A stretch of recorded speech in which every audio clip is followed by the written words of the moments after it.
Bruce asked for the promotion in March. He'd been preparing for weeks, had a whole document, bullet points, projects, deadlines, problems he'd solved that nobody else wanted near. He sat across from his manager, Diana, and walked her through every single one.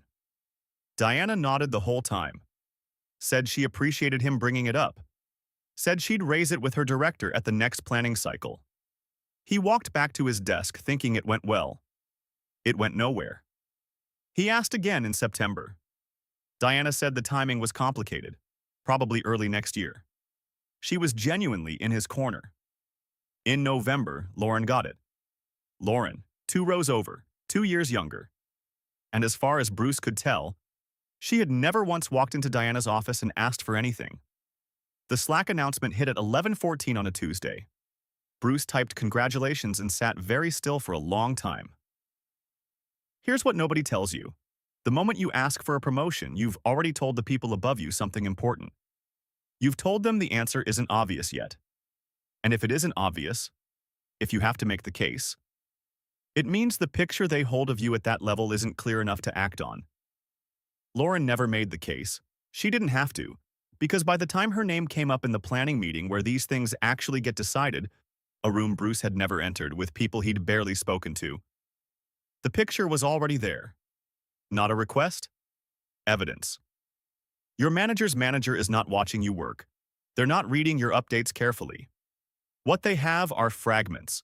Your name in the right conversation, a reputation that traveled from someone who once worked with you, a brief impression from one meeting where they happened to be paying attention. That's the picture. That's what gets weighed when the room asks, who's ready? The question is never who asked. It's who's already obvious. Lauren spent 10 months making herself obvious in ways that looked nothing like a campaign. She asked the VP of Strategy a genuine question after a quarterly presentation. Not to be seen. She was actually curious. She sent a 2-sentence note to a director after reading their team's report. Specific, not flattering.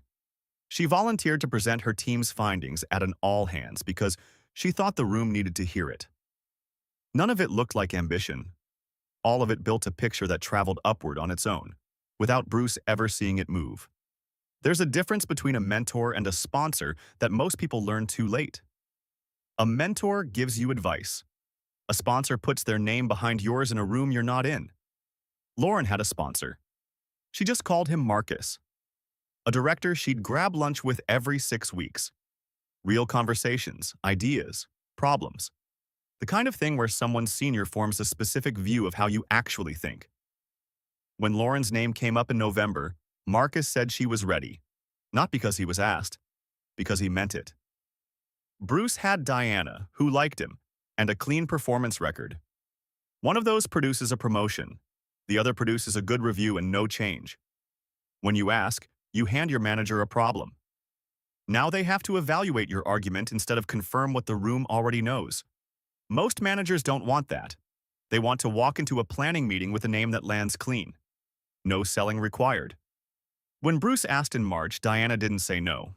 She said not yet, which really meant, I can't spend my capital on this right now because the picture isn't clear enough. What would have made it clear was everything Lauren had quietly built. Bruce got the promotion eventually, 9 months after Lauren, but it happened completely differently. He stopped asking.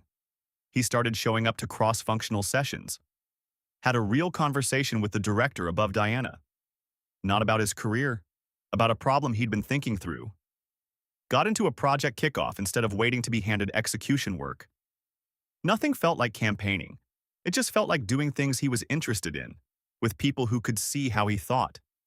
By the time Diana brought his name up, she didn't need to argue for him.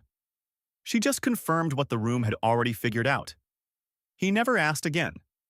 The promotion doesn't go to the person with the best argument.